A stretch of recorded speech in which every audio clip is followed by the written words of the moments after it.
What's going on, people? Welcome back to another chat. I'm John Sinclair, and tonight I'm going to do the Arsenal Newcastle game at the Emirates. And if you like my channel, if you subscribe and like, and leave comments down in the section down below, and hopefully we get back to you. So tonight I've got my first guest on my chat, and he's an avid Newcastle fan. I love the guy. He's real in the building. And it's James from Toon Army TV. James, good evening to you, my friend. Good evening, John. Thanks for having me on your stream tonight. Looking forward to the FA Cup chat. Trying to be optimistic as possible, but if you've watched me preview, that will say otherwise. But nevertheless, you're a great YouTuber, and I hope you grow and get to where you want to be. And hopefully, fingers crossed, you hit that maybe 500 subscriber mark onto 1,000. Yep. Fingers crossed, my friend. Fingers crossed, because I first started it back in, I think it's back in last year for a couple of months, and I thought I rested because obviously I wasn't well back in April, sort of thing, like been in hospital 5 days, and I just thought I'd give a rest a little bit, and now I'm flying and feeling better, feeling fit, and happy days, and it's great. Keep being yourself, John. Keep being yourself. You're right. I'm gonna take my time and just rock and roll there. So I mean, I'll try to get more people coming in soon. So, like I said, if you like and subscribe, and if you leave comments down below, and James needs another 40 more to get his 3,500 followers. And please, please, please get a subscribe for him, because it's a great lad, and he can chat to Newcastle along. And I've got 166, and I'll try and push myself on to see a couple more 100 would be great. But hey, if you do, John, you'll get there. You'll get there, mate. Trust us. Yeah. Keep striving, mate. Keep striving towards that goal. You'll get there. I will, man. I've got to not give it up. I'm never giving up. I've been in your position before, and I know how difficult it is. So don't you? I mean, that was me 3 years ago. So I know the feeling. But trust me, stay consistent, and people will come in time. And I'll get you on my own channel, and hopefully we'll get you up and running. Thanks very much. I really appreciate that, James, because you're. As soon as I do that as well, as soon as I get you on my channel, I'll put all the links down below in the description, and people can go along and subscribe. So hopefully sometime soon we'll get you on for a preview, or even we'll get you on for a reaction, or just be off video. Thank you very much, man. I much appreciate that, man. And I hope people, viewers, who listen to it as well. And yeah, please do. I appreciate that, man. So tonight we're going to talk about the FA Cup third round on Saturday. Kick off at 5:30. Is it 5:30? Yeah, 5:30 between Arsenal and Newcastle. And at the Emirates, it's going to be a tough game for us, I think. And well, I'll try to be positive for this game, but unfortunately, I think you're going to get absolutely slaughtered, to be honest with you. And not only that, we need to give it a go. And I just don't think going to have low expectations. So I'm not confident going to this game. And James, how do you think it's going to go? Yeah, I'm of the same thinking of yourself. It's going to be a tough game. We're not in good form. Newcastle, we haven't got a good record at the Emirates. The last time we won was back in the 10-11 season when Carroll scored that late winner. And since then, we've not really done well in terms of the Premier League. If you remember the 7-3 defeat, just to remember last season, the 4-0 defeat.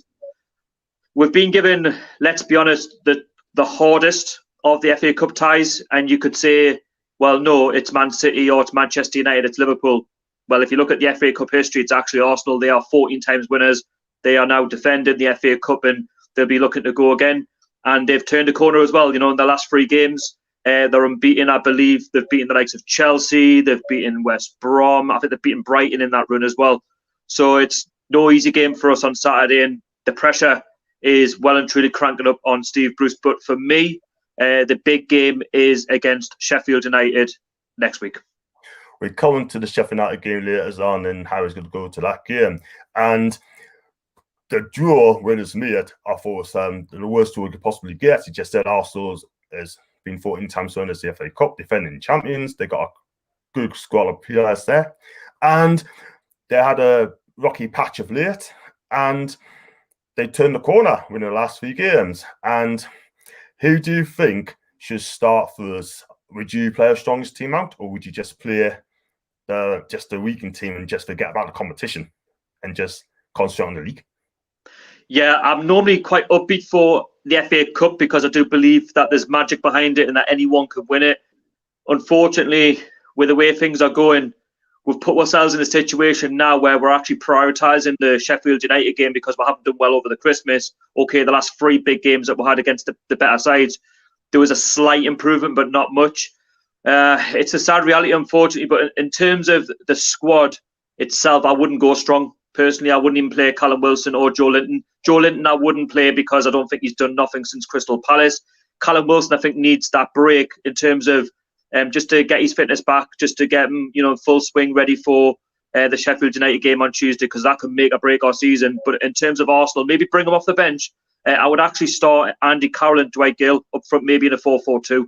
But like I say, I wouldn't be playing some better players because we're going to need them when the games are coming thick and fast. I actually mentioned a player in my preview called Rodrigo Vilca, who was signed for the under-23s. Yeah. Why not give him a chance? Anderson is another one. So just to name a few. Yeah, I'll definitely play those two, give them a bit of experience there. I mean, the thing is, though, it's their first games, proper game in a black and white shirt, and hopefully they give them 9 minutes experience. I'll do bits. You just never know. Could give them a go. And like you said, I'll play Dwight Gill and Andy Carroll up front in 4-4-2. I'll play Jabaka and goal, give them 9 minutes of games. And I think you'll probably play Kraft as well or Manquillo. That's my guess. But centre half's going to be interesting. Who's going to start in that? I'll see Sean Fernandez, maybe, or Kieran Clark, any of these 3. And the midfield, James, is a problem. Our midfield is absolutely shocking. I mean, Isaac Hayden apart, Matty Longstaff, great, but the others, Shelby, Sean, for me, are not good enough for them in their poor seasons. Yeah, I totally agree with you. I think the midfield, we've struggled at times there. We're getting overrun. The lack of experience as well. Sean, he just hasn't been the same since Rafa left. Of course, he's been bruised. You look at a player like Matty, who's come into the side, who's got a lot of energy. He'll bring a lot of, that experience that he's got, into the midfield. He can get up and down the pitch. He can put in some tackles. You don't see that from the likes of Hendrick and Sean Longstaff to go missing. Shelby at times has been called ball watching, and he's just standing around and not doing a great deal. Shelby's meant to be one of our most experienced midfielders, but he's not the type of player who's going to, get you up front. He's more like a defensive type of midfielder. And he has maybe one good game in about 10, really, if you look at the way he's been under Steve Bruce. Simply not good enough, Shelby. He's not been good enough this season. I think he's lazy as well. And all this Hollywood passes all the time just does not come off at all. And I'm afraid, I mean, I wouldn't have him in my team. I just don't think he's good enough for us at all whatsoever. I mean, for me, it'd be Matty and Isaac Hayden in the midfield. Yeah, and if I was playing 4-2-3-1, that's what I'd rather play if I had a choice. Those two would be perfect in a holding rule. And then another player's been disappointing for me this season is Almiron. Now, in his defence, he's been playing in different positions, like left wing, right wing. He's not playing his best position as a 10. And when he gets back and defend, he got caught out twice as left to goals, and he's not getting any help at all. I mean, where do you see the best at Almiron again? Or do you think he needs a new manager? He needs a new manager. If you look at with Almiron, with Benitez, yes, okay, he didn't really score up until the Crystal Palace game with Bruce in charge. He was actually a happier lad. He understood how Rafa Benitez, moulded the side, how he got we're playing, and yeah, okay, it was all defensive, but at least he understood like how we were getting about games, and he was actually a threat despite not scoring. And then once sort of Rafa left and Bruce come in, he's not got the managerial experience that Rafa Benitez has. And yes, okay, he scored a few more goals for last season, but it's just not been the same this season.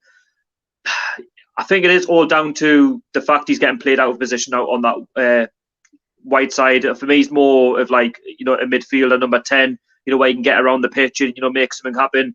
But not only that, though, he's got to do a lot of the work himself as well by, trying to maybe bring others into play as well around him, because I think he's struggled to do that. When I look at Almiron, he's the type of player, he'll pick up the ball and he'll just drive without really trying to find someone, and sometimes he's coming unstuck. I'm not saying that he's a bad player, because there is a real talent there, but it's been a real problem as well with his agent coming out and saying things like, well, actually, I'm going to get him a move maybe at the end of the season. Well, that can't do his confidence, any good. You can see now he's gone from being a happy Almiron to a sad Almiron, and it's not helping, the chemistry, the morale of the side either. And I think that's starting to really, become a major issue as the games go by this season. totally agree there. I mean, he doesn't seem happy at all whatsoever. And it's a shame because he's a talented player. He really is. And he can make things happen. He can do some bits. But at the end of the day, under Bruce, he's just not getting the best out of him at all whatsoever. And I'm not going to cuss him because he's a talented player. Under another manager, an attacker manager, I think he'd be fantastic, you know. And I just got a comment here from 06 Basil Bush. And he's saying that John Joe's our best central midfielder. It's been an average season for him, yes, but that's a team issue. Do you agree with that? I think he's been average for ages, to be honest. It's not just this season. I think he was average last season. Okay. It's getting to the point now where he's even getting like overlooked now for other midfielders that can maybe do the job. I mean, come on, why did we bring Jeff Hendrick in? If we knew Shelby was going to be the part, even though we know Jeff Hendrick isn't a good player. Shelby, as I said before, he'll have one good game in 10, which is not good enough for Premier League level. I'm not saying that he's an awful player. I just look at Steve Bruce tactically, and I just don't think he's getting the best out of any of our players that we have. If anything, the only player that actually looks to have improved, under Steve Bruce is Carl Darlow, and that says a lot. I know. And not only that, last season, Mardelbeck as player of the season as well. It's just been goalkeepers to be our player of the season. If that is the case for the last 2 seasons, then there's a huge problem at the outfield stage. You know what, though, John? I'm at the point now where whatever offer comes in for John Joe Shelby, I'll take it. If so we can get this in. So would I. I mean, we should have sold him last season, to be fair, but whoever decided to give him a new 3-year deal needs to be investigated, because at the end of the day, that is not good enough. I mean, it's the same with Richie as well. Listen, I love Richie, right? I love Richie. Yeah, I'm the same. He works hard, he's got passion on him, but have we seen the best from that? Have we really seen the best from him? Not being the same player under Steve Bruce, I think he's just lacking that cutting edge, isn't he? He's just lacking that extra bit of energy that he had under Rafa Benitez when he first signed for the club. Of course, he is getting on in age now, but yeah, you can't fault his passion, but he's just not the same player, is he? And a bit like Shelby, if an offer come in. I mean, don't get me wrong, I think when I look at Richie, he's everything you want in a Toon player, but that hasn't continued, and it's the same for Lascelles as well. Like, if there's offers for these players, I wouldn't refuse to take it. If it's a good offer, they can be replaced. Yeah, I totally agree with them, man. It's just, they've definitely not been playing well at all whatsoever this season. I mean, if I was, we got the 3 centre-backs there, I wouldn't drop them. I mean, Lascelles have to work for this team. You know what I mean? Definitely maybe the captain, but at the end of the day, it's a team game, not a Jamal team. But I've got one for Steve Wilson. Steve, how are you doing? Let's hope you well. Evening. Hendricks is a CM, but we are not set up to use midfielders. He may be rather back 9 or 9 at the back and lump it to Callum and just be honest about it. I'm not being funny, right? But real talk. I can see where he's coming from, man. I really can. Steve's got a point, to be honest. I mean, let's be honest. We all laugh at like 5 at the back, but the way Steve Bruce plays, it might as well be 9 at the back because we're defending pretty much the whole game. No wonder we're the most watched team in the Premiership this season, man. Because you know why we're the most watched team in the Premier League. Hey, John, can I ask you a question? How on earth? And I get it. It's for free viewers for the game. How is Arsenal versus Newcastle actually live on the BBC? When you look at our football, how does that Bruce Ball get any airtime? I'll give you a straight answer straight away, because they're going to watch Arsenal going to slaughter us by 3-4. Do you know what it is? Do you know what it is? Just as well, right? Just as well, they've given this game the airtime of BBC One, for a sense that our points can be proven that our football is awful. The whole world now can see how bad we play, and we just sit back for the full 90 plus 6 minutes, whatever it's going to be, and just play Bruce Ball and just hope that we maybe come out the Emirates with a draw. Are they saying there's replays for this? With what's going on? Is there replays? Yeah, because somebody mentioned it in the comments section that there's going to be a replay if it was a draw. But let's be honest, I think the lads would rather be like sat here or training for the week for Sheffield United than be playing a game down at the Emirates, because we know what's coming. Oh yeah, definitely. And then also as well, the pundits now, like you said, the pundits will watch for themselves, right? And I don't want any of those pundits come out and say, yeah, he's done a wonderful job, with the person he's got. Really? I think people like Robbie Savage, Chris Sutton, Peter Crouch. Talking of Robbie Savage, he drew us that tie. Robbie Savage did. Yeah, that just sums it up then, man. Done it. It just sums it well up, done it. You know what I mean? The thing is, how can any pundit now give Steve Bruce any excuses? I mean, at the end of the day, would know that he's finished. And the thing is, what makes me laugh is they don't watch it every week. They only watch maybe one game a month or one game every 2-3 months. How can you justify like the point that we're trying to make? Do you know what I mean? And they say something different. I just think it's all down to the fact that the ex-footballers, ex-mates. Exactly, because I think, like I said, Savage, Sutton, and what's his name, Ali, because got the same agents that Steve Bruce has. Apparently, I don't know how true it is, but that's what I've heard. That's what I've heard. But well, you know. So, and I'll tell you what as well. You know, I just hope now these pundits don't defend Bruce again, and for once they know about it, what he's like, and they can't say it. So I'll ask you a question as well. If Arsenal sat Arteta, Man U sat Ole, and say Liverpool sat Klopp, for example, like it's not going to happen. But can you see Steve Bruce be on the short list for one of those teams? I doubt it. No, he wouldn't. I think for me, Steve Bruce is more of a championship manager. When I look at his tactics and how he goes about games, I think he knows that the only reason why he got given the Newcastle job was more down to the fact that he's a cheap option for Mike Ashley. He's a yes man, and we know that he's turned it down before. I mean, why did the board actually, go back in for Steve Bruce? I'm kind of glad he's turned us down because I didn't want him anyway. And it's now to do with the fact he's being Sunderland manager. You just look at his CV and what he's done at other clubs. I mean, come on. Yeah. Do you know what I mean? And you see what he's doing at this football club. The remit is just to stay in the Premier League.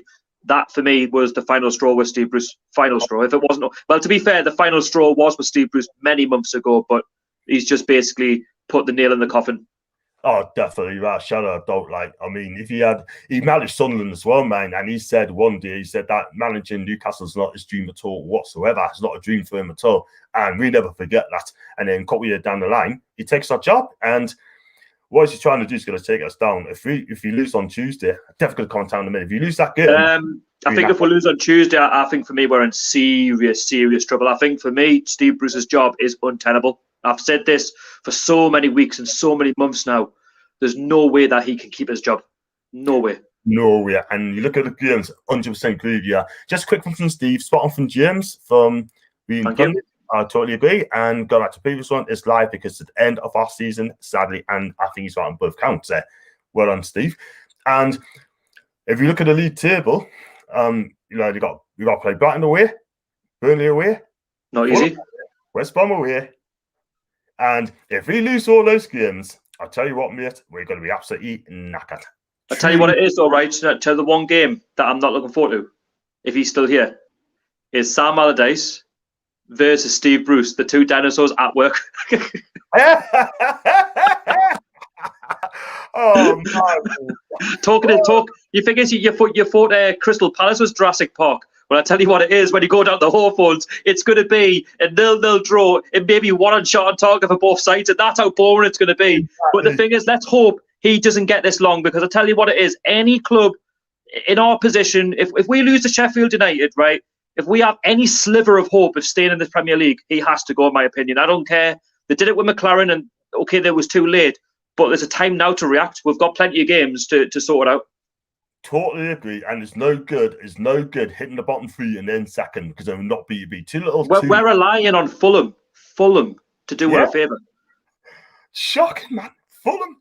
I'm not being funny, right? We got to play Fulham the last game of the season as well, so if we get a relegation game, that could be a relegation last day fixture. That could be.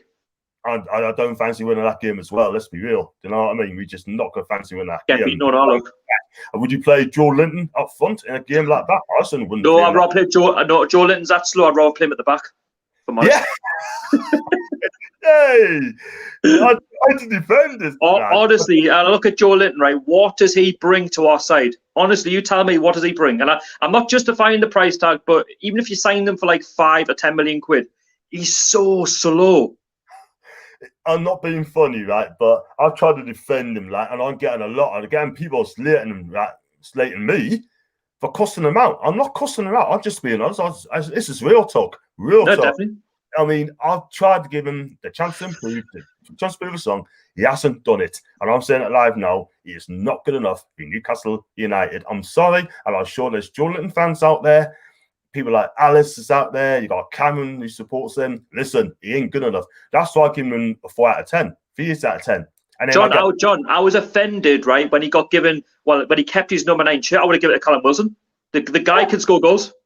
Exactly, that's the difference. I don't care how much he costs, right? Oh, but he's 40 million quid. We can persist with him. Well, I'm sorry to say, but he's been here more than I would say a 16-month, whatever it is. He's been here 15, 16, 17 months, and he's 1 goal all season, whatever it is. That's shocking. Not good enough. Three in total. By the way, if Callum Wilson didn't score those goals this season, where would we be? Bottom 3. Bottom 3. And I'll turn it around on you. If it was Austin Cardolo, we'd be in the bottom 3 as well. Yeah, exactly. It just goes to prove that we're over relying on one player. And if he gets injured, where else are the goals coming from? Exactly. You actually, I put this on Twitter a while back, actually. So Callum Wilson, I think so far has got 8 goals. Is that right? 8 goals? 8 goals this season. Yeah. Yeah, 8 goals. So you tell me another player that's going to score Newcastle more than 5 goals. Do you know what? I can't think of any. Neither can I. Because Jack Gell's not scoring enough. Andy Kelso'll score 1. They're championship. They're both of them are championship. So is Joe Linton. The only striker that's actually Premier League is the one who we've just signed. Yeah. Okay. Totally agree. It just sums it all up, doesn't it? I mean, ASM's anonymous. Like, I don't know what's going on with him. Yeah, I've got to come on to him. I've got to come on to him as well. I mean, the fact is, he had a bust up. I don't care what anyone say. He had a bust up with Steve Bruce. Right? I'm sure he did. And the journalists and the press can make and say what they want. Yeah, they kind of fool us, right? We know what's happened, right? They're both on the bust up. We know that, right? But they don't want to come out into the press. And that is the problem, yeah? Has he got COVID? Does he want to be away? Where is he? Because you're not seeing him much on Twitter, mind. We're not. Yeah, I think there's no doubt he's a good player, but this season when the guns got tough, where's he been? Do you know what I mean? We've just come off a very difficult period around Christmas and New Year, and he's not been available. And I don't know how. We've only come away from the last 3 games, only conceding 4, and only scoring only scoring 1. Without the limited amount of attacks. I look at this guy and I think ever since he got given his new contract, and by the way, contracts mean nothing these days because they'll be away once the closest offer comes in. Honestly, I don't like to be harsh yet towards ASM. I just don't think he's hot in it. I think he'll be away at the end of the season. By the way, if Steve Bruce is here next season and we're still up, there's no way ASM wants to stay here. He wants ambition. The guy wants to play. This guy, right, could play in a top 6 side. He could play in some of the best, European clubs worldwide, whatever. Because he's got so much about him, like his ability just to get past players. We're lucky to have him. He's got all the skills. He's got the only critic I've got about him. He has got an end product. That's his problem. He needs to work on that. Yeah. If he wants an end product, but a better manager, I think you've got to see a player like he's got PS, he's got skill, and he can take on players that he can dribble. And that's all not had at Newcastle for years. But this guy is class him. But he's on £72,000 a week, if that is true. But I've got a feeling that he don't want to play for Steve Bruce ever again. And I've got that feeling. Do you blame him? I don't blame him at all, nah. Because Mike Ashley's got to sack him. He has to sack him. He's doing it wrong. And I'm afraid he doesn't listen to us. Well, careful, John, what you wish for, because we're all proclaimed by the media as being ungrateful. Be careful. We're all ungrateful fans. Stop the media. Stop the media. No, honestly, the media for Newcastle is an absolute joke. And they try to proclaim that a lot of them love the club and whatnot. Some of them, they're just there for their own agendas. That's my opinion. Obviously, I've got to be careful what I say, but I just think when I look at the media and whatnot, we don't get covered in a good light, and it's not always true what they're saying. They're just trying to make themselves look good. They don't look at the bigger picture behind the scenes. I mean, if you've had an owner in a football club that's put next to no investment in the football club for 13 odd years, come on, you know there's problems. Do you know what I mean? You wouldn't get that sort of treatment at Liverpool. You wouldn't get that treatment at Chelsea or anywhere like that. They'd be absolute hell on.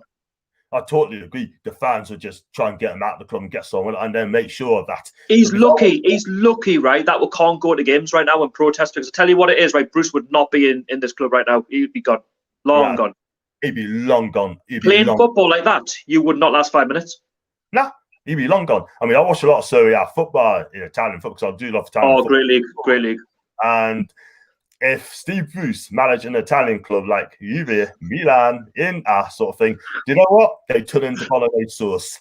Do you know what they do? Because they're not even bothered over in Europe. They'll just basically pick them up, chuck them out the stadium, say goodbye, see you later. But the thing is that in this country so far, like we've got to be careful how we protest, because if we do something daft, then obviously you get pulled for it.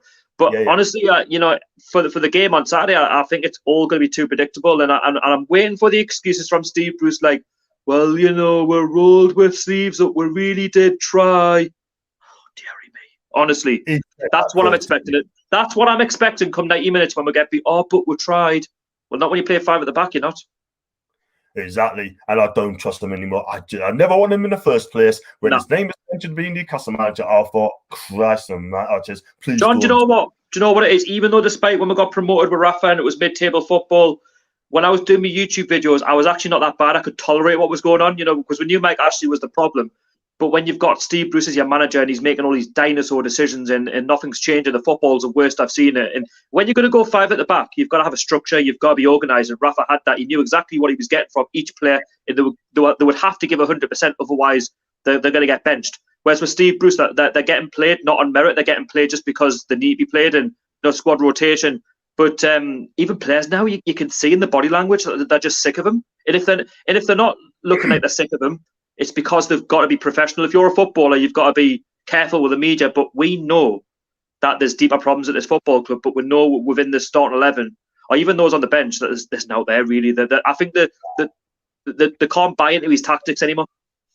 Do you know what? You're 100% right there. They just, and I've said this for months, they don't want to play for him. I'll watch their body language. Couple of games. Look at the Fulham game, right? Where he scored an equalising goal from the penalty from Callum. We had half an hour to score the winning goal. Half an hour to get the winning goal. You would have said, you know what? We're going to push on and take chances, blah, blah, blah. Guess what? They didn't even try. John, do you know what made me laugh? Do you know what made me laugh in the Fulham game, though, right? And you might disagree. I don't even think it was a penalty, and you come out and said it was a pen. It wasn't. I didn't think it was a pen. It was just... No, it was a free kick. No, he goes, actually, it was a definite stonewall penalty. Scott Parker was fuming it for me. Callum Wilson, we know he's a good player, but when he's trying to win penalties or trying to get goals for the team, I get that, and you've got to be honest. And of course, he's going to take the spot kick, and he's going to try and get back into the game. But let's be honest, Fulham got robbed. When I look back at that game, and Steve Bruce had the audacity to say, "Oh, we were the better side. We played the better football. We were awful in that game. Absolutely dreadful." From minute 1 to minute 90, Fulham dominators. Even West Brom, we beat West Brom 2-1. We scored 2 decent goals, but we never looked convincing. We've not looked convincing for months. And by the way, you look at the Arsenal game on Saturday, right, coming up. They will not have played an easier game all season. That's what I say now for all of our next games, because we're so easy and predictable to play against because we're so boring. We don't press. We just don't press. We don't get in our faces. Expect more of the same on Saturday. Social distancing football. That's what we are. Social distancing, man. We just stay there. Right? That's literally what it's going to be. That's literally right. Actually, did 2 years? Did you say? Oh well, we'll make it 6.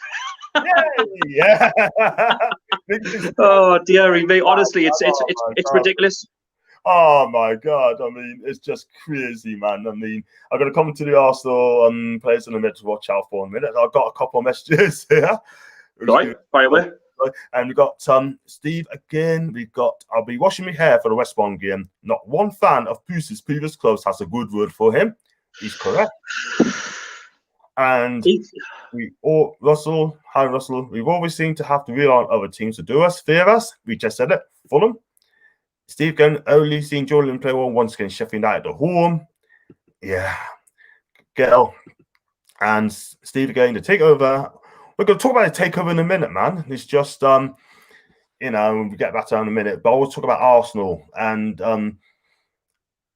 Thomas Partey could be back in on Saturday. Gabriel could be out through isolating. And I'm sure Lacazette and Aubameyang's going to play.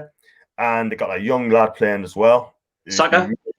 Yeah, Saka. I like Saka. I really like him. Not just because forward, he's fantastic working back, coming back. His work rate is absolutely fantastic. I'm a fan of him. He should be in England national, and I think we got to watch out for him. He's going to have an easy time. He's going to have an easy time on Saturday. And it's not just him.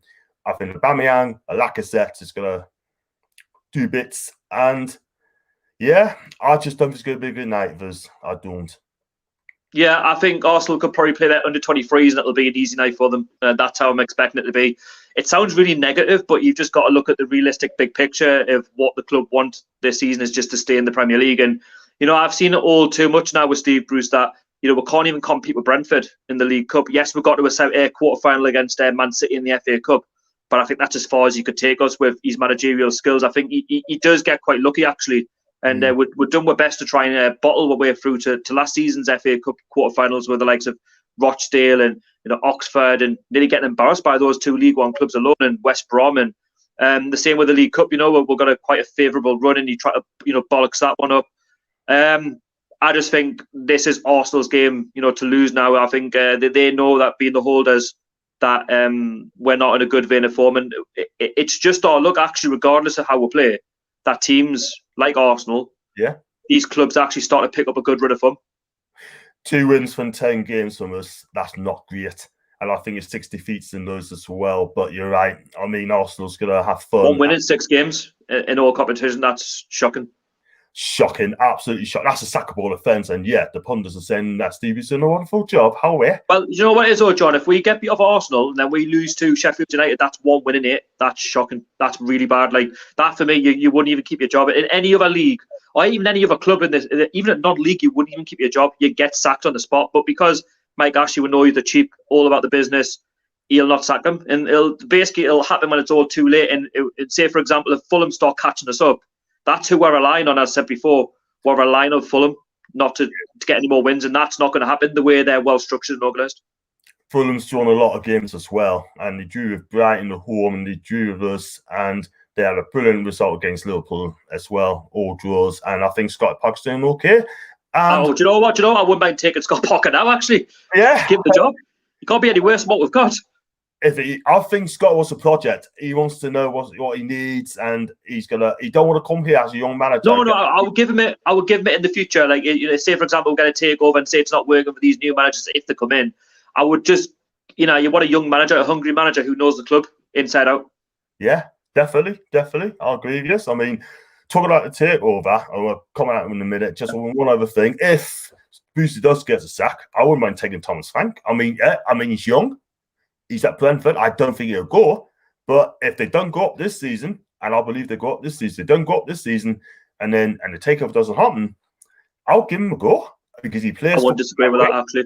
I wouldn't disagree with that. I think he's more than proved that he can compete with the bigger clubs, even at championship level. I think, you look back at Brentford, you think, how on earth did they bottle it? Last game of the season against Barnsley, who, yes, okay, they needed to win themselves to stay up, but West Brom just limped over the line, and you can see how bad they are this season. I think Brentford have actually made more of a go of it. I think when I look at Brentford, they're very similar to Fulham, the way they play football. They like get it on the ground, play, and a bit like Man City as well, without not having the players that they have. But you can see the identity. They have an identity which Newcastle don't, and that's why the better side won, in the Carabao Cup. But yeah, I would definitely agree with you. If not, even if there is no takeover, why can't Newcastle not go for a younger manager like Eddie Howe?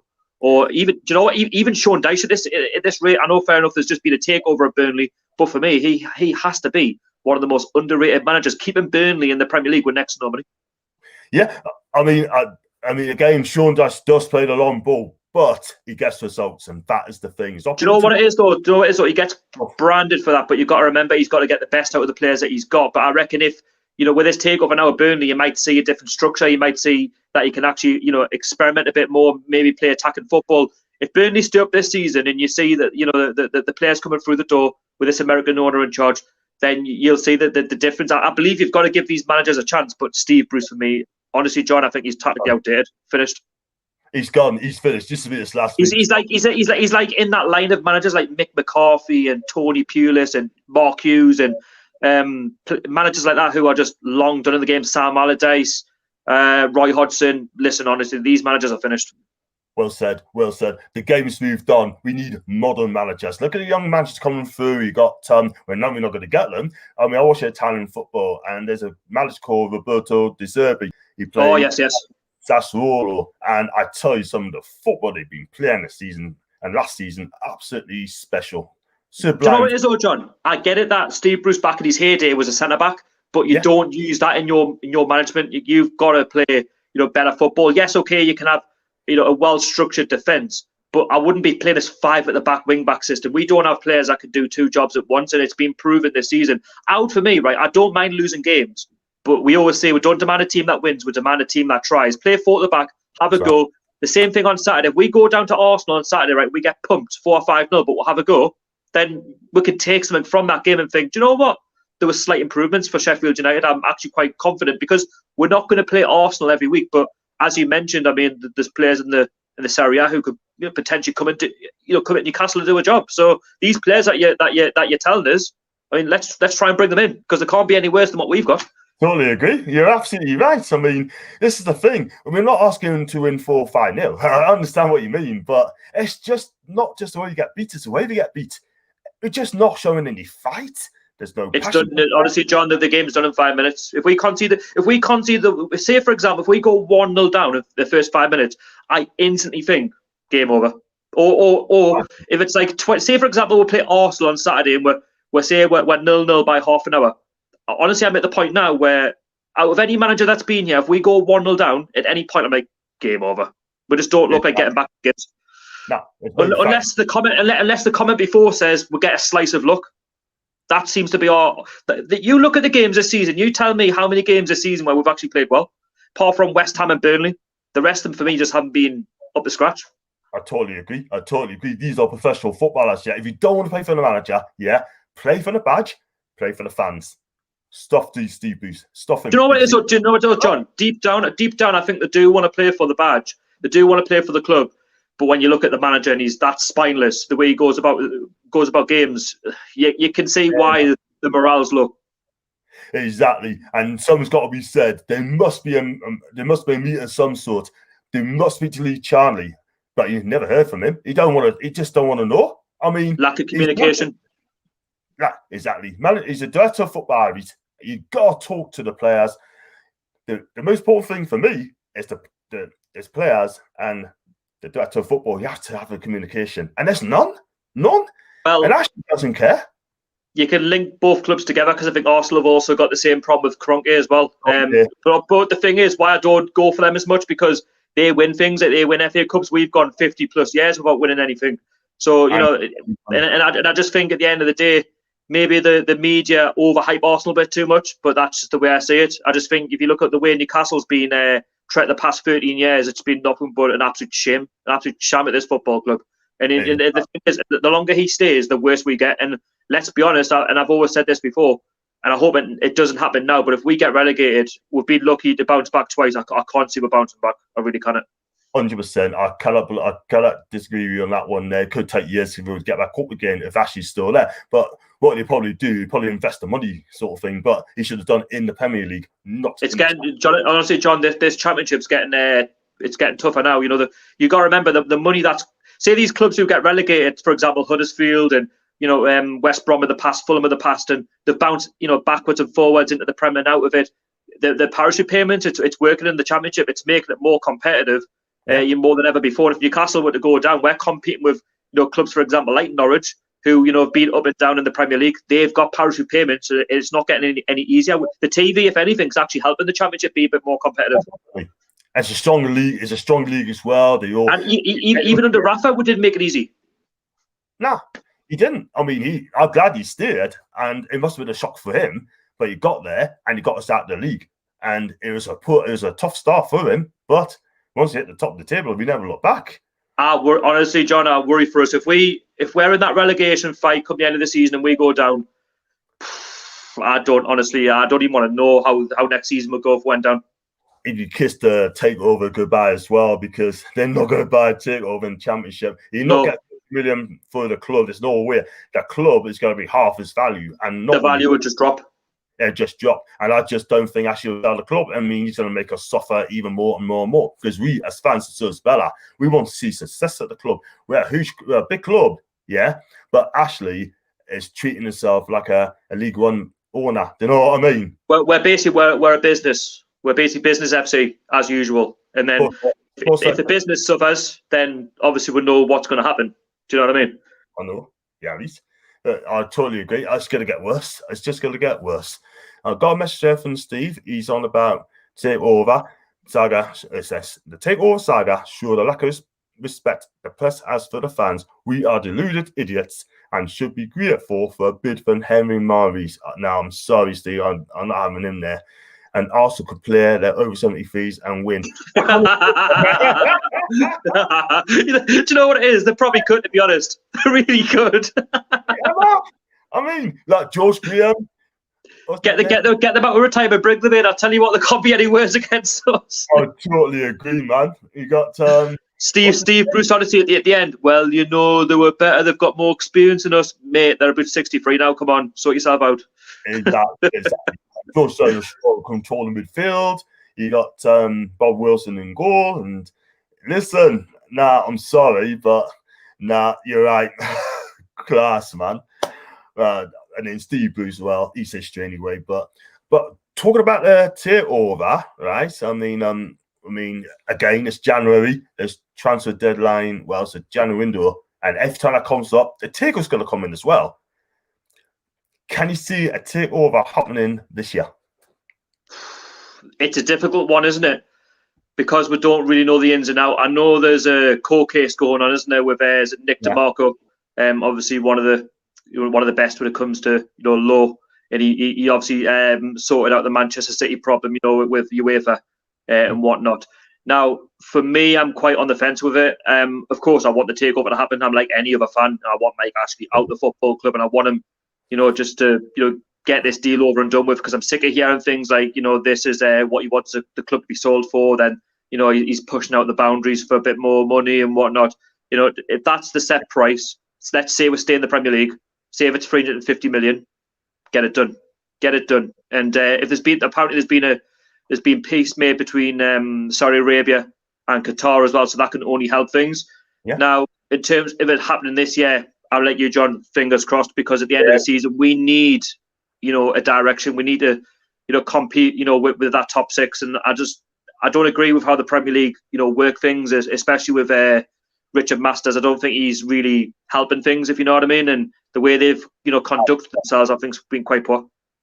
He's out of his depth as well, and he's a Villa fan, so it just sums him up as well. And this job is too big, and he's a puppet to Qatar for me. And I just, oh man, we got an owner. He wants to sell the club. We got the prospective buyers. He want to buy the club. Get it done. They want to do the deal, but it's the Premier League.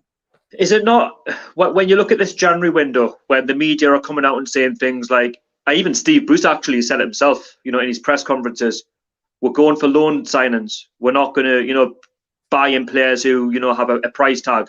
We just want to get players in that are going to do a job, maybe short term until the end of the season, and then maybe if a takeover happens, he doesn't have to, buy these players out. They just go back to their respective clubs, or the new owner could go in and say, right, actually, X, Y, and Z done quite well over the second part of the season. We'll buy them.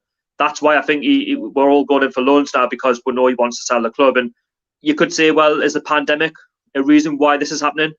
You could say that, but I think the bigger picture has to be he wants to sell the club. He doesn't want to spend, his own money on the club. And I mean, what really baffles me is he's still buying out all these businesses, which I totally get, in a pandemic, and that's what you want to do. You want people back into work. I get that, granted, but when you own a football club, as long as he's owned Newcastle, it's not like he's been here for 5 years. He's been here a long time, and the lack of investment, it's all clear to see when you see the training facility in the state that it's in, and you just look at the quality of players that we're bringing in. Not for the want of trying, don't get us wrong, but they're just not there on that level of maybe getting into that top 10 and qualifying back for, the Europa League. We get outdone by media for saying things like, oh, we want Champions League football and we want this, we want that. We don't. We just want a team that's going to go out the pitch and give her a little bit of hope every season, that can see we maybe get back into Europe and who knows, one day go for a title challenge or go for back in the Champions League, because I think that's where this club deserves to be, at the top end of English football, not just flirting around mid-table. And that's why I got so annoyed, when I heard Steve Bruce say a few weeks ago, the remit is just to stay in the Premier League. You want your manager to give you a little bit of hope, exceed expectations, not just say things like, well, we'll finish mid-table, that's what I'm happy with. What does that say with the fan base? Nothing. Not a lot, unfortunately. I'm waiting to come out and say that when he said that his remit is to just stay in the Premier League. That's honestly, the whole lot of them are finished. Mike Ashley, Lee Charnley, Steve Bruce, all the staff in the background. Obviously, the ones who obviously are connected with the club, who do a good job, and behind the scenes, fair enough, they stay. But the ones who are just using it as a bit of a cash cow to keep themselves richer, and not do now for the for the city or to make the club more successful, they can all do one as far as I'm concerned. But You know, it is a shame though, because the staff who work behind the scenes are all getting told what to do by, you know, Mike Ashley's people in the background. But it's a sad state of affairs at Newcastle United Football Club, and we desperately need this takeover in the summer. Otherwise, the longer this drags on, and you say, is there a takeover this year? If there isn't, then could you lose hope on the Saudi takeover? Because you can't go on for a year and a half or even 2-3 years of takeover talk and nothing's materialised. I know it's difficult, but you can't. A takeover cannot drag on this long. How can Burnley's takeover go through very quickly? Newcastle's is just dragging out the way it's dragged out, you know? I agree with you, because they're not a threat to the top 6. That's as far as I'm concerned. But the thing is, how do they not know that Burnley, for example, you know, might start attracting some decent players and they could be in the top 6? The Premier League don't know that. It's all just talk before the buyer comes in. Yeah. You're right. I mean, you have to see what they do, because they don't know what their remit is going to be. They're scared, honestly. They are scared to see Newcastle United be successful again, because they know we've got a good fan base. It's all about the top 6, and they don't want to disturb it. For me, is it even a top 6 anymore? Because now you've got to add Leicester into that equation the way they're playing. Fair point. I mean, it could be a top 7 then if Leicester keep going, like, you know. Or even a top 8 if you want to add Everton into that, or even top 9 if you want to put Wolves in there as well. Do you know what I mean? Yeah. These clubs have a divine right to be where they are because they play decent football. Totally agree. I mean, end of the day, you've got Arsenal not even in the top 6 in the league. You know what I mean? This is what I'm saying, and they don't want another, you know, takeover in the Premier League of like loads of money, even though it would benefit them in the long term. But to see Newcastle, you know, be successful, they don't want that. But you look back at how Man City and Chelsea can be bought, but yet Newcastle are a completely different, you know, kettle of fish to their thinking. It's just, it really baffles me. And you look at Newcastle, we are a huge club. I don't care what anyone says. You know, with the fan base, we travel down to like Brighton on a Tuesday night. You know, we'll pack it out. You know, their stadium. You know, we'll go anywhere. We'll even go to Penzance away if we need to, the furthest part of the country. Do you know what I mean? Even Wales, anywhere. But they just don't see it. And Mike Ashley, I don't think he understands how lucky he is to be owning this football club, because you don't get many clubs, you know, in this country that have the passion that Newcastle United fans have. The love that, you know what I mean? It's a religion. Yeah. I totally agree 100% there. And any other club, sort of, they wouldn't even look at them as well. They would have been out of the club by now, like Liverpool, Man U. I mean, the Glazers having problems at this moment in time. John, do you know what? Those, like as mentioned before, you mentioned the Italian league, right? And you mentioned these big clubs. Literally, right? They'll pick the owner up or pick the manager up and throw them out. Literally, like that's what they do over there. In this country, we don't do that sort of stuff, but it's at the point now where you would love to do that with Mike Ashley, just kick him out the football club and do something. But I just think, fingers crossed, hopefully in the next 5 to 6 months, we'll get some sort of movement, because we need a bit of hope now. Because so far now, that hope it's gone from like being there to slowly coming down. I totally agree. And let's be real here. Because we need a takeover, definitely, because our club is sinking. John, you know what it needs? It needs investment. It's crying out for a bit of investment, not just for the playing squad, but you look at like behind the scenes, like the stadium needs a bit of work done. You know, you look at the training facilities as mentioned, you know, that you look at like Leicester, you know, their state-of-the-art training facilities, and not just Leicester, but other clubs they're building for the future. We've got outdated things, and you think he's been here 13 years, right? We've been in the Premier League for as long as I can remember. We've only been out of the league twice, right? But there's enough money to go around to be building a club for the future, and right now he's just, you know, we've got a big stadium, but we've got, in my opinion, League One facilities. Yeah, I was just going to come on to that. You're right. I mean, he just doesn't seem to care. I can remember a couple of seasons ago when we finished 10th, Lee Chandler's come out and he said that we finished 10th and everyone's crying for new facilities. We don't need it. This guy doesn't know anything about football. He's a T-boy. He is a T-boy. But you've got to be, at the end of the day, man, you want to be progressive. You got to be, I agree, you got to do it week in, week out. You got to do it all the time. Yeah. You got to keep going every single. You look at clubs, right? They build on every single season for better players. Yeah, we need to build on and change facilities, right? And spend something like 25, 30 million on a new complex. And he's not even spending that.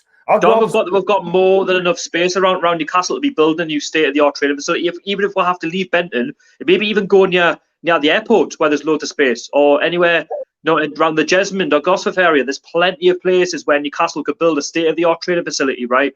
But the thing is, there's simply no excuses with the money that's coming into the football club, and you just wonder where is this money going? Because with the money that's coming in from the TV rights and whatnot, and sponsorships and whatever, wherever it comes from, there's simply no excuse. We're not making Championship, League One, League Two money. We're making Premier League money, and there's money coming from the FA Cup, the League Cup. Where is it going? And it's Mike Ashley in a nutshell, isn't it? It's all about, he uses that money to reinvest elsewhere, not the football club. Oh, you're right there. We don't hear now from Newcastle. They never tell us a thing. They don't tell us anything, right? Silent treatment? Silent treatment and silence is golden. And we as fans are suffering from it because you have to have communication between the fans and the owners of the club and the chairman, whatever it may be. But for me, it's just getting out of hand now. And I think I'm getting people now who's not going to renew their season tickets. When the pandemic is over, they're not going to renew their season tickets. The thing is, what have you missed? Good question. What have you missed? Well said. Now, the thing is, though, do you know what it is, right? And do you know what I think a lot of Newcastle fans would just appreciate, right? We know the problems with Mike Ashley, we get that completely. But we just wish that would have a monthly update like what most clubs do. I think Portsmouth do it. I think Liverpool, Man City, all these clubs, that even on YouTube, they tell that fan base, like, what's been happening with the club for the past month, and we'll try and fill you in. Honestly, we get one every single season. And do you know what makes me laugh, right? I think Lee Charnley said it at the start of the season, or even it might be last season, or the end of last season, to be fair. We're going to be better. We're going to make sure that the communications on, it's going to be there with the fans. We're going to say something. Well, I'm sorry, like I've heard nothing for absolutely months on end. It's the same every season. That's not the first time he said that. He said that before, and that was happening. And for me, this guy, he's got to go at the end of the season. He should go now because where is he? Is he kidnapped? Because we haven't heard from him at all whatsoever. This is what I'm saying. Social distancing for everyone else. This is what I'm saying. Like, it's just, you just wish the communication was better, and that's why we're asking for a takeover, so we can, have an owner that's transparent with the fans. That's the big word there you use, transparency. That's what we've not had for a good 13 years now. And if we're going to push forward as a football club, you need everything to tick in the right direction, from your ownership to those who are assisting the owner to speak into the fans, and the fans getting on board with it. And then if the fans are on board, they're going to get on board with a squad of the fan. If the squad is on board with the fan base and that all clicks in, listen, you could have a successful side. And if your under 23s come together as well, you look at how Liverpool, being successful with Jurgen Klopp, it's all come together. Man City with their new owners, yes, it took a bit of time, but it's all come together. Manchester United, Chelsea, all these clubs that win things are that. Even with Leicester, they're the big one for me.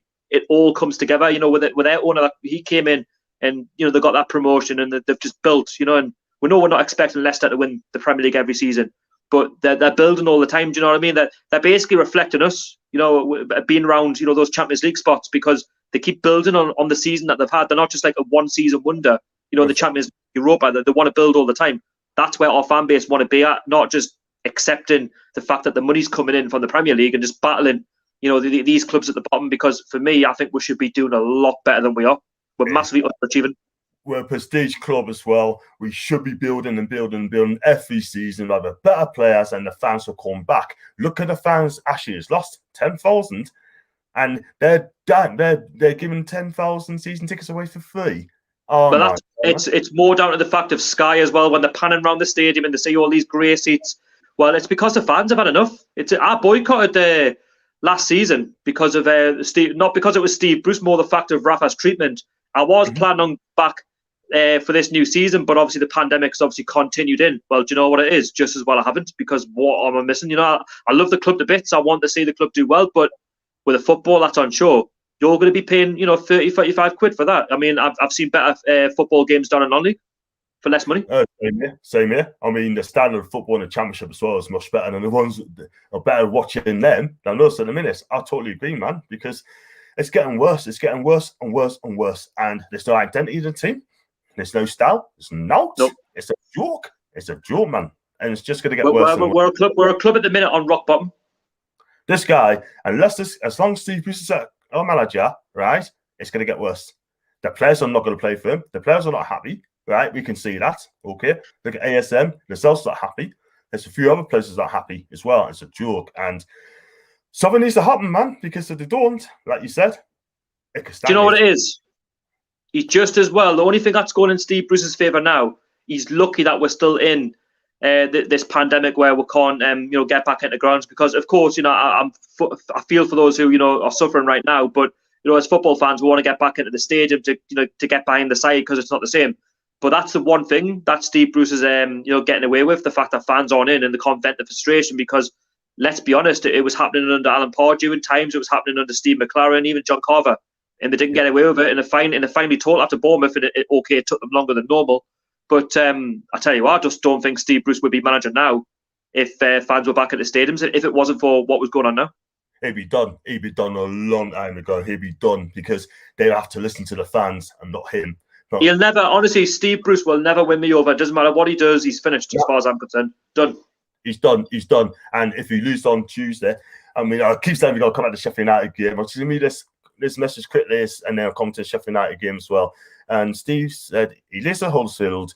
They are brilliant, a fan sponsor community engagement. Now, I don't know what's going on Huddersfield, but I've been as an away fan. I tell you what, it is really good down there. Like as mentioned before, it's all coming together. We just don't have that, unfortunately, in Newcastle. I think what the club are quite lucky is that they've got our fan base in terms of that we'll go regardless. We'll get behind the side, because some football clubs and their supporters wouldn't put up with the treatment. It's only because football's the religion here, and that we'll want to see the best for the club, and the hope is the reason why Mike Ashley tends to get away with it. If not, he has got away with it for the past 13 years. I agree with you. And I think the fans are now realising now they're not going to turn back up again. I can't wait, John, for the bigger picture. I really can't wait for the day in which we get a new owner and we've got a well-balanced structure where we can actually all sing off the same hymn sheet. That's what we want. And right now you've got fans against each other. I don't think it's for the fact of that, it's more the fact of, oh, you're wrong, you're right, or whatever. I think we all want the same thing. It's just Mike Ashley has put the toxicity within the fan base, because we know that we all want him to leave, but he just won't. And it's just one problem after the other. I couldn't agree with you anymore on that, my friend. I mean, the fact is, if he's not happy, if he definitely want out of the club, right, and he's not happy at Newcastle, and why did he not sell the club for a little bit less? If he's that desperate to get out, but he'll not get 350 million again. No chance. And if it goes wrong, he'll not get that money again, because no one else is going to offer it for him at all. No way. I reckon if we get relegated, I think the club will be worth maybe 250. It'll have to drop. Yeah. That's just a guess, by the way. It might not be. It could be a bit more. But as you mentioned, if we're dropping into the Championship, the value is going to drop. I mean, you can't tell me Newcastle is going to be worth 350 or even 300 million or whatever it is when we drop into the Championship, because your value is just not there when you're in the second division. Exactly. And if he won the Champions League and the Premier League, we won titles and etc., we have great history, then maybe it'd be worth the money. But we haven't won now. We haven't won a pot 50 years. 50 plus years. Yeah, and we've not won league since 1927 as well, which is a long time. So the fact of the matter is, we've got to stay in the Premier League. We must stay in the Premier League. And I do agree with his comment, though, Tricky Trev. I do agree with that. Yeah, it doesn't matter if players or fans aren't happy. Ashley is happy if Newcastle finish 17th. So Bruce will steer until we're really in trouble. But this is what I don't get, right? Why you going to wait until the last minute before you sack him? I don't get it. Do you know what it is, though, John? And that's what I've got in my head right now, that it's going to be Steve McLaren 2.0, and that they're going to leave it too late. I hope it doesn't come to that. I hope we can, stay safe. But even if we do get safe and we stay in the Premier League, I still want change regardless. And I'll tell you what it is, right? I don't want to see a statement come out from this club that Steve Bruce has been given a contract extension, because if he does, I will scream. Do you know what it is? If he does that, that's be done. I'll be done. I'll be not coming. I'm just going to do this. I'm going to do the blogging, rather than go to the matches, right? Do you know what? He's here till 2022, right? That's his contract, isn't it? He's got a 3-year contract. Yeah, so, do you know what it is, right?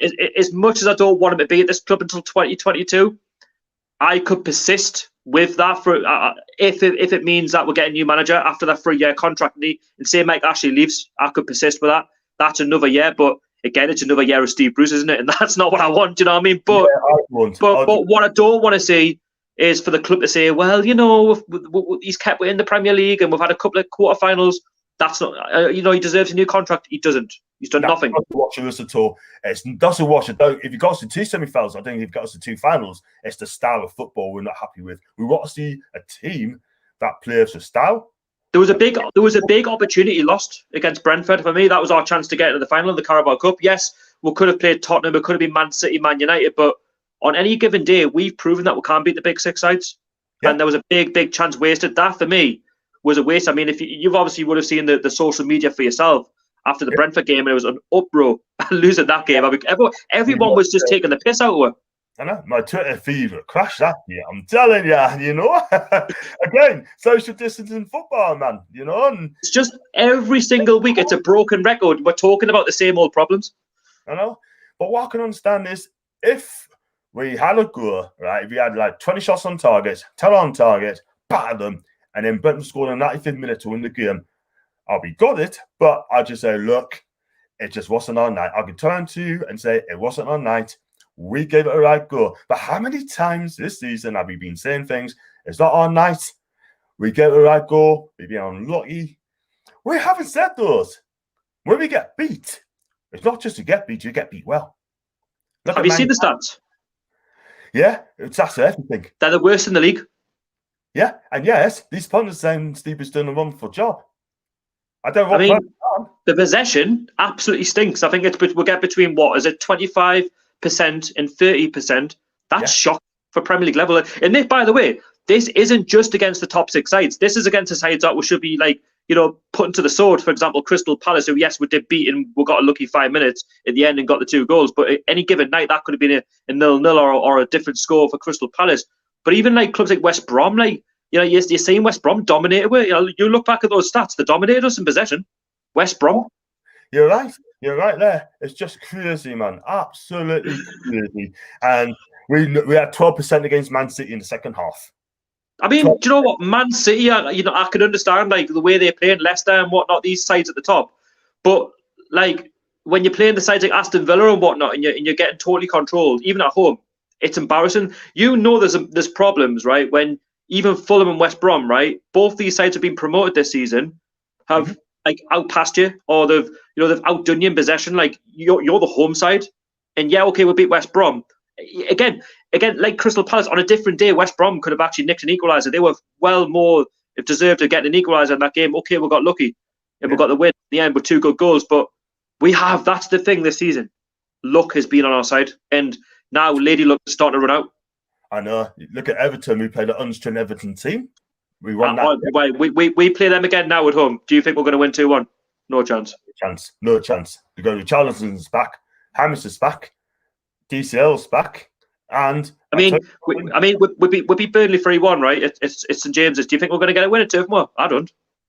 Nah, we're going to get beat. I'm even at the point now with Sheffield United. I mean, I know it's all talk at the minute, but I'm not even confident for Sheffield United, even though they haven't won a game all season. I'm not. I'm really not. I think we're going to bottle it. I think it's got Derby from, was it 12 years ago, all over again. The side that they beat all season, Newcastle. Yeah. Sheffield United, do you want to win? Newcastle. All the time. And I tell you what, mate, I mean, someone ain't right at the club, and those players better be fired up for that game, because I'll be watching. I'll do a watch along. We'll have to. I'll try and join you if I can. Yeah, that'd be brilliant. Please do. Well, I'll get you on there, sort of thing, So we definitely do that together if you want to watch along. I was about to say for the Sheffield United game, right? We're all bigging it up for maybe 3-0 Newcastle, 2-0 or whatever, or even a 1-0. I wouldn't be surprised, right, if we make it so difficult for ourselves, we'll end up getting a 0-0 or a 1-1.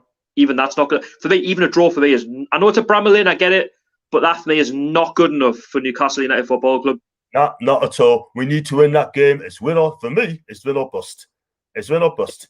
Well, it is, because you look at the rest of the fixtures coming up until I think it's around March time. Where's the next win coming from? And we can't be relying on these sort of sides at the bottom come March, because guess what? They've got something to fight for. Yeah, you're right. I totally agree, because at the end of the day, they've got fight and passion. Tell you what, I would take this guy. I think he's a little bit underrated, but I think he could do a job. Pearson. Even if it's short term. Short term, yeah. I wouldn't mind taking him at the end of the season. I'd rather hear his voice, right, than Steve Bruce. Oh, definitely. Because at least I could take him seriously. I totally agree, pal. I totally agree. And let me tell you something, right? He nearly kept Watford up. He should have been sacked. Should have been sacked. Sacked. How on earth did they let him go for that? Well, they've done it again. They've just let that previous manager go in the Championship. He only lasted 4 months. Yeah, Ivic. He's gone for him. That's crazy, man. I mean, who's the manager now? I mean, I don't know. I've never heard. I think he's Spanish. Yeah. He's Spanish. He came, he's on a 2-year deal, and he sort of thing. Never heard of this. He'll last a month, and then he'll be sacked. I just hope Watford messed it up because look, I'm sure they've got good fans. I'm sure they're a family club. They're a family club. Yeah, they are. Yes. The owner, right? Well, his son owns Udinese as well, and he owns Watford. So but the thing is, right, and I don't agree with what Watford do, but if you like put it in comparison with Newcastle, why can't our board be this ruthless and get rid of managers like Steve Bruce that are just not good enough? I agree. Steve Bruce won't last 5 minutes there. he wouldn't last a week at that job. He said, well, actually, sorry, we got beat. Oh, you're sacked. I know. Arrivederci. Ciao. Oh, man. Honestly, I just don't know how much longer I can put up with Steve Bruce. But for me, I don't think you'll get judged for tomorrow. For Saturday or whenever you watch this, the viewers. But I think for me, it's more down to Sheffield, as you say. Sheffield United, it's basically do or die for us. It really is. Definitely. And I wouldn't be surprised. Yeah, definitely play 4-4-2, but I'll definitely drop Joe Linton for that game. It's going to have to be two up front. It's going to have to be... I'll go Callum Wilson and Gill. Pick your two paciest strikers you've got. Yeah, I would. Because I don't feel their back three is quick. They're not a quick back three. And the reason for me, Sheffield United down the bottom of the table, they got found out. Do you know what I'm worried about, though?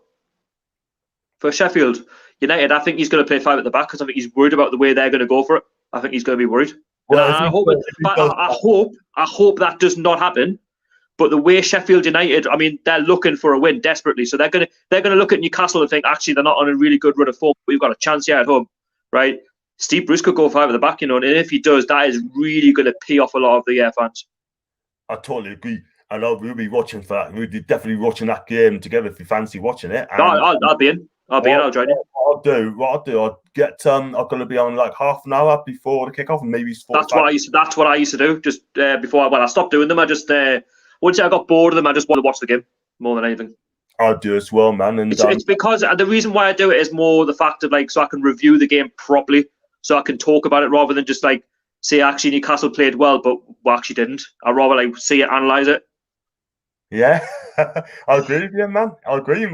But that's just for Steve again. Bruce don't have the language skills to see it. The fans are being hysterical Italian. Well, I just don't think he's good enough in general. I think he's long past his sell-by date. What did he have? A 60th birthday the other week? I mean, there's better things you could be doing at your age than managing Newcastle United. You could be going abroad. Exactly, or do a Sam Allardyce to get a prop to abroad. You know what I mean? I just honestly, I think the Sheffield United game, like I say, is the big game for us. If we lose that, then for me, any decent owner, that's curtains. He's done, absolutely 100% done. And for me, I just can't have that because he's 5 at the back. He's done. I know, honestly, I could, John. I don't like to say this. I think he will. I really do. I hope he doesn't. But if you look at it is the bigger picture for the game, Sheffield United are going to be ham and tongue at us. They're going to go for it. They've got, they know they've got to win a game. If they don't, like I say, the games are slowly running out for Sheffield United. That one game for them, if they get that one win, it could be the confidence boost that they need, to really kickstart their season. And they're going to look at this and think Newcastle, like I say, are not playing very well. The fans are against Steve Bruce, and they need 3 points, whichever way they get it. And if Steve Bruce does go 5 at the back, finished. Done. I'll be knackered. I totally agree with you. And he needs to get his tactics absolutely spot on. He's got to be tactically right for that game, not tactically naive. And at the minute, he's the latter. Because for me, I've got a feeling that he's going to do exactly that. So hope you're wrong. Honestly, you could read Steve Bruce from miles away. You just know what's happening. He's like an open book. You know exactly what's going to happen. You can read him tactically. I know. For me, he just doesn't care. He doesn't change anything up. I mean, I can remember when we got beat off Man United, we lost 4-1. He played 5 at the back then. We had an international break. He had a good chance of going out in an international break and come back to something different. Yeah, change it up. He won't change it up. He won't. Balled it. Because he won't. Because he just doesn't. He only knows one way. He doesn't do tactics. He doesn't look at study the oppositions. He just said to the players, go out and play. Go out and play. I do agree with that comment. I mean, if Newcastle don't score early against Sheffield United, we'll go in the game and beat us. Newcastle Worst footballing side in league, play for a point. Well said, son. Oh, I tell you what it is. I've seen some stats actually this morning, and Newcastle are actually bottom for is it ball possession? We're actually now bottom. I'm not surprised. I'm not surprised. You need to know. It sums up beautifully. Do you know what I mean? It's just it's getting worse. It's getting worse, and it's not going to change. That's what really does my head in when Steve Bruce says, "Oh well, we're definitely trying. We're rolling our sleeves up." Well, I don't see it. I don't see no fighting that team at all. They're not getting worse. But honestly, we're getting worse and worse by the week, especially in that final third. If there was fighting that team, they would have had to go blood, sweat for that shirt, and they're not doing it for him. I mean, Jordy here. No, look. If Bruce was sacked, the board would appoint Pulis or Hughes, and that's who set forward from Bruce. Jordy, let me tell you something, mate. If Pulis or Hughes take over our club, then to me, the club's gone backwards. Welcome to the Championship, Newcastle United, for the third time in so many years since Mike Ashley's been on it. That's what I'm expecting. If they take over, we're not going forward. We're going backwards, man. I mean, talking about a backward step. I mean, then again, Newcastle have done that anyway with Rafa and Bruce. I mean, if you want to go backwards and backwards and backwards, then yeah, you could go for Tony Pulis and Mark Hughes, but it's not going to get any better. I totally agree. I mean, old dinosaurs as well, man. We've moved on from them. We moved on. This is the 21st century. We need to be appointing 21st century managers here. Do you know what I mean? We've got the money to appoint a top manager if needs to be. We've got the money. The question is... He just doesn't spend it. We do everything on the cheap. No, there's no project at this club at all whatsoever. No project. What's John, remember that word. Remember the word beginning with R, the remit. Yes. that's now forever going to live with me until Mike Ashley or even Steve Bruce at this point decides that he wants to walk out the club because he's actually finally grown a pair of balls, rather than, just take the stick rather than just be sacked. But now, honestly, that word will now live with me for the rest of my life until, well, as depends how long he's here for. Do you know what I mean? I mean, the remit, that's the final straw with me with Steve Bruce, as far as I'm concerned. That interview you did after the Man City, was it the Man City game? I can't remember. I think it was Man City, actually, but the remit, honestly, why? I don't get it, man. John, the thing is, we know what the board wants. We know it's mid-table football, but your manager, right, should be exceeding expectations. There should be, giving the fans some sort of hope, the manager of going out and trying to win games. I mean, who cares what the owner wants? If you're a football manager, right, on your CV, you want to go out to win games, to win trophies. That's what you're defined by in your managerial career. Also, what did you do for the last 30 years? Or actually, I just kept teams in the Premier League and I won the Championship. Or whatever it was, I got playoffs. Or I got to an FA Cup final, but I didn't win it. Could you imagine, right? And this is never going to happen. Can you imagine, like Juve and Milan got to Serie B, right? And the man turned and said, "We're going to get through the playoffs." Sort of thing. The fans would go absolutely mad.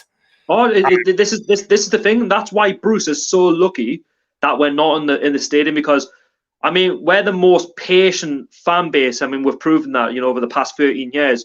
But when things start to go wrong, the mood slowly starts to get toxic. And now I think this is the toxic it's probably ever been. I mean, we all thought it was bad a few years back, even with Rafa leaving. But now I think it's getting to the point where it's not only down with the manager, it's also now at board level. It's between both, because we didn't have such of a problem with the manager with Rafa Benitez, but now with Bruce, we gave him his chance. But when you're coming out with dodgy things in the press conferences, you're not helping yourself. And we know that the bigger problem is the board, but Steve Bruce is not helping himself. Definitely not, and he needs to zip it now. He needs to keep his mouth shut. Start to go to the fans, start creating the press sort of thing, right? And let the interviewer finish the sentence where he tax it, right?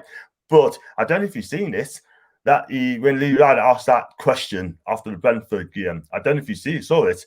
He asked about the way when Lee called Steve, he goes, "Yeah, only." And then, yes, I did. Yes, I did see that. I'm thinking, like, one word answers coming from a professional football manager who's worked in the Premier League, who's been, around the divisions. You've been a footballer, so you know the ins and outs. But to be so unprofessional and, not answer the questions correctly in a professional manner is the reason why Steve Bruce should not be the Newcastle United manager. He's not fit enough to be the Newcastle United manager. And like I say, the only reason why he's got it is because he's that puppet, that Mike Ashley yes man. And until he leaves the football club as the owner, and while Mike Ashley runs the football club, it'll just be the same old cheap options. And I tell you what it is, right, with Steve Bruce, he's making Alan Pardew look absolutely fantastic. And I think Pardew, by the way, to his credit, I think he did get a lot of stick towards the end, but if you look at what he's done in the regime, he's the only one who gave the fans a bit of hope with 5th place in European football. And, fair enough, Rafa wanted that, but we got relegated, so we had to restart again. He got with 10th and 13th place finish, but when it comes to the ambition, that's why Rafa walked away. And I don't, for any minute, say that he was pushed or anything like that. I think he just walked because he wasn't happy. You don't blame him. I can't blame him at all. I mean, he gave Charlie and Ashley Bruce, right? Bruce is here for the paycheck. That's what he's here for. Definitely. I think he was on more Sheffield Wednesday. Was he on more on Sheffield Wednesday? I think he was. I wouldn't know that they're in absolute turmoil at this moment in time. Are they just that two managers already? But to be honest, why don't they hire Steve Bruce now? I mean, at the end of the day, that's his level. Exactly. I mean, exactly. Just say, look, Steve, come back. You're going to give you some money and see if you can get a suit, and then that's great. But and honestly, I think whatever happens, even if we stay up, we need to even if Mike Ashley's still the owner, we need to reevaluate and get in a new manager.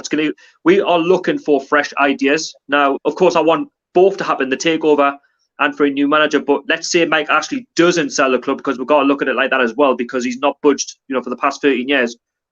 No. The squad need fresh ideas, and we know that a lot of the players are going to leave. We know that, but we need to go forward. We got 12 players out of contracts at the end of the season as well. Shah, Clark, and Fernandes. Just to mention. There's a few I'll keep. There's a few I'll keep, and there's a few of them I'd think, well, good riddance. Yeah. Thanks for your service. Thanks for what you've done, but maybe it's time to move on and bring in some players who are hungry and want to, play for the black and white shirt. Exactly.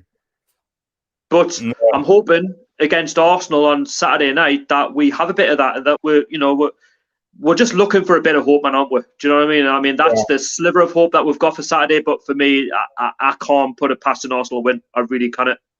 Oh no! By the way, I'll be naive, right? If I thought Newcastle were going to win this, I'll be very naive. Definitely. You've got no chance of beating these lot. They're real also playing down in a minute. They've got like Mojo back, 3 wins. We're struggling against Newport. Yeah, I'm struggling against. They struggled as well. Rochdale, Oxford, all these other clubs. They should have put us to the sword. They should have put us out of the competition. Look at Oxford, that chance they had in the 95th minute.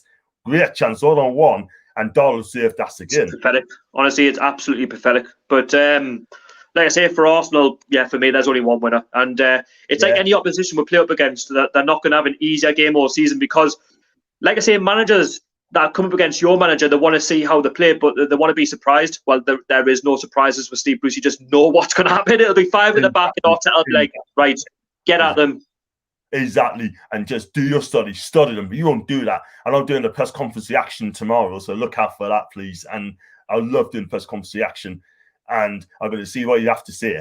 And then I know what's going to be. Well, we'll definitely roll our sleeves up and we'll definitely have a go. Well, that's what it's going to be. Well, It's so boring. It's so boring, repetitive all the time. And it's just so boring, man. But I've got a few comments here quickly. We're going to wrap this up soon because I know you got to go to work in the morning. I know that's a fact. And let's go for Steve Wilson again. The only way we can go backwards from Bruce is to give a lump of butter the job. I tell you what, that lump of butter couldn't have done it can't do a bad job that Steve Bruce is doing. I mean, it can't do a worse job. And couldn't be worse. And I heard someone mention Jonathan Ferguson on Paul's stream before with attacking.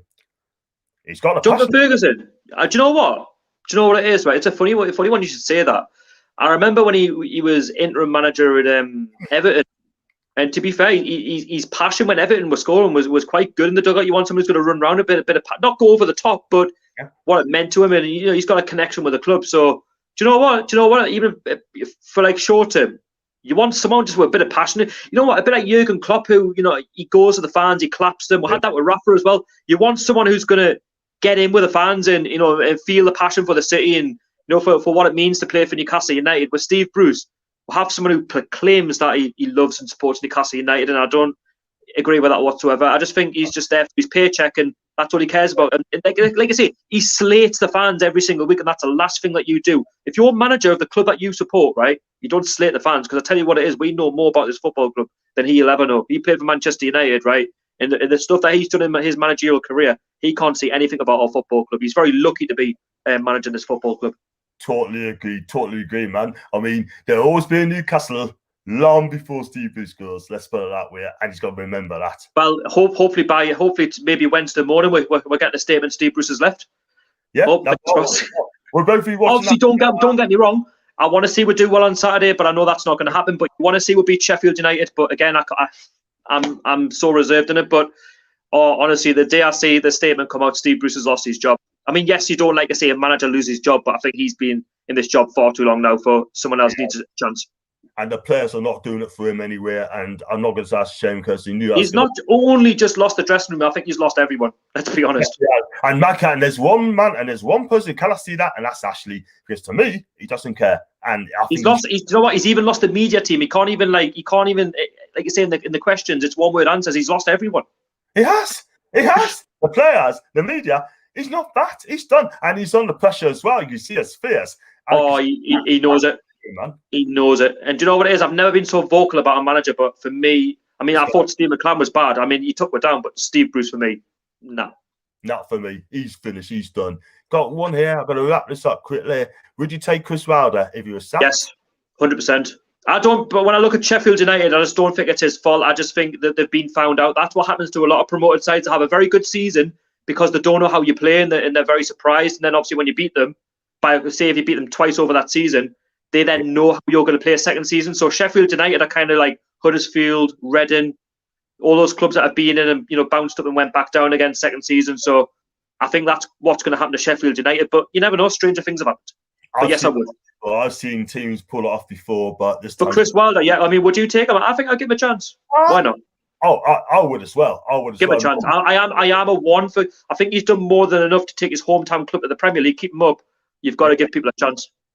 I'll say, yeah, I would. But again, he will need a project and he will want backing as well, sort of thing. And again, will you get that project of Mike Ashley? Probably not. But he's one of the better ones, I say. Also, to write off, said, yeah, Steve Bruce, where are you now? We have a go on Saturday. That's Jay. No. Yeah. I don't sit back. I like him, but nah chance. Tricky Trev, if Bruce loved the club like he says he does, he would have left by now. Now, like he says, he's after a paycheck. He won't be sacked. I even lost a tea lady. Very funny. And Tricky Trev, the fee smiles. Well, I was going to say, before I let you go, my friend, I'll just, I know we're going to get beat. We're going to get a prediction from you and how do you think it'll go and what formation is he going to play? Okay, so for me, it doesn't matter what formation he goes with, but you just want to be positive. I'll go 4-2-3-1, or you could go 4-4-2. I think it doesn't really matter as long as it's 4 at the back. But if I was to choose, do you know what? I'll go 4-4-2 for this one because I want Gale and Carroll to start. Yeah. How do I think the game's going to go?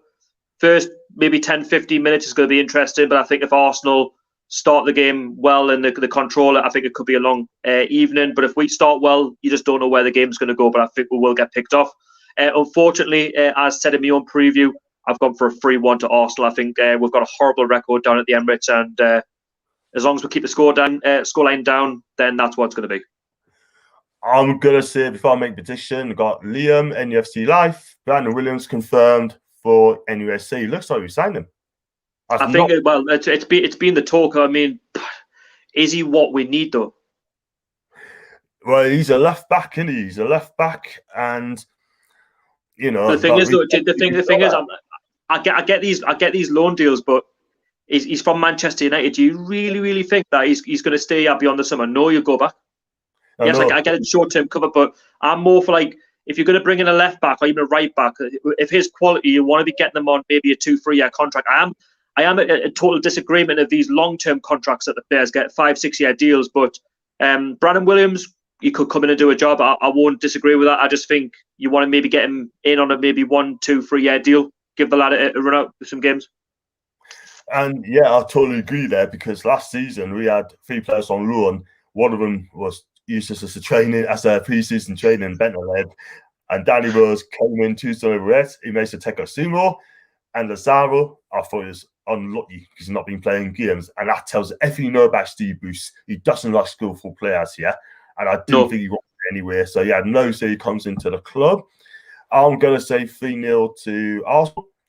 And like you said, am I being too kind giving Newcastle a goal? Am I 3-0 Arsenal? Maybe I'm being a bit too kind. Carol Horton. No, it's your choice, man. And you gotta say what you think is good. And no, honestly, do you know what it is? No, honestly, I think I'm being kind saying 3-1. I am going to stick with that, but I wouldn't be surprised if it is 3-0 or 4-0 or 5-0 or whatever it's going to be, or even Carroll just haunts them and just gets another goal at the Emirates. That's probably, I bet you the odds would be good for that, for Carroll to score again. I think so. Arsenal definitely odds on to win the game, no doubt about it. But 100%. If you put a tenner on, sort of, you might get your money, but you might get good odds as well. So yeah, if you do it, good luck to you. And it's a good show. I just got a bit of breaking news as well, quickly. I mean, something about Brandon Williams. Apparently, according to the Mail Online, Alain Saint-Maximin returns to Tyneside after period fan recovering from long-term COVID with Newcastle, and he rests before decision on whether he's ready to feature against Arsenal or future games. So who's this? What? So ASM could start against Arsenal? Well, it's said they're going to reassess him, and then will he be playing again? So I don't think it'll be against Arsenal. I think that might come too soon, but I tell you what, if we get him in for Sheffield United, we've got a huge chance. I believe so. But I'd actually, do you know what? If he plays against Sheffield United, I'd really fancy our chances.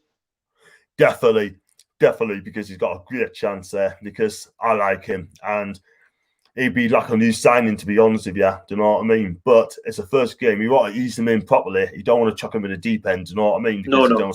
So, but if he's in the squad, then I'd take that. Even if it's a sub and change the game, cool. But I've just seen Steve Bruce comment there. Actually, more thank you to you, John, actually, for letting us in your stream and have a bit of a chat about the FA Cup game. If you ever want us in for more previews, just give us a shout. You know where I am. James, you know what it is, mate? It's been an absolutely... I've actually enjoyed this. It's good being good banner. Really enjoyed it. We could go for another 2 hours, because it could have ripped off. So I'm not that harsh. I won't keep you here for as long as you should be. I won't do that. No, I mean, don't think your wife would be happy, sort of thing, and I goes to I spoke to the perspective last year, and my son to meet sort of, I'll go in first before that, and exactly chat you all, dear man, and football. I agree with that. And you know what? Yeah, you're always welcome to come on my channel. You know what I mean? And we've got to do it on Tuesday, so I'll definitely get you in on Tuesday, no problem at all, and I'll get everything set up for you. Yeah, if you're doing a preview for Sheffield United, just give us a shout. I mean, I don't mind building that one up as well, because the mood might have changed. Who knows what's going to happen on Saturday? But you know me, I'm expecting the worst. No, I mean, the fact is, we're going to get right off on Saturday, but we need to win this game on Tuesday. That's why we're the boost. We lose that game, we are absolute toast, and it's not good enough. And got a message for Liam. James, when are you doing a live? To be fair, I will be doing one soon. I just don't know what the topics are at the minute. I have been recently doing live watch-alongs, but I just stopped doing it because there's a lot of YouTubers that are doing it, and as you know, I like to focus on the game, analyze it, and get ready to do me review. But I will do one. I did do a Q&A actually. It must have been about a month ago. So I will do something like that again, but maybe get more people in rather than just do the questions. But yeah, I will be doing it soon, but I can't really put a time and a date on it. But you'll see us around. I still do videos. I'm still alive. I'm still here. So yeah. So guys, anyone watching live tonight, if you please subscribe to James and Toon IBTV, and he's a crap lad, and and yeah, because he needs another 40 people to make it 3,500 followers. Well, help John to get the 200 subscribers. That's the short term, and then build from there. Help him out. Subscribe. It's free. Definitely, because I'm going to post this out later, sort of thing, on Twitter, and hopefully I'll get some followers there, and it'd be fantastic. And I think me and you are the polar opposite, actually, because like I say, I don't really have the followers on Twitter because I don't tend to do Twitter that much. I'm more like just posting my videos, but apart from that, I'm more like I just hire a YouTube video and see what happens. Yeah, sure. If you want to post me videos, sort of thing, and try and push some more. Yeah, I'm gonna. I've actually got a group chat who like Newcastle, so I might just post that after this, and then they might watch it.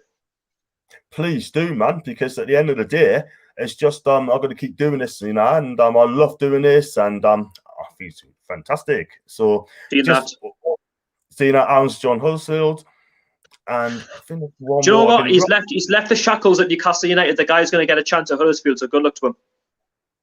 I wish him more success in the future. But for me, he could have gone for a permanent deal elsewhere a couple of years ago. But you know what it is, though, right? Huddersfield can bounce back. I think they were struggled last season when they got relegated first season back in the Championship. But this season, I think that under their new manager, that's showing signs of recovery. So that he's playing in a competitive league, and we know how tough the Championship can be. So it's probably not a bad move for Roland Aarons. But yeah, I wish him all the very best, and thank you for his services, at Newcastle United. Definitely, same here. I'm wishing him all the best playing for Huddersfield, and get games. And I hope he shows off his skills at Huddersfield, and hopefully I wish him every success in the future.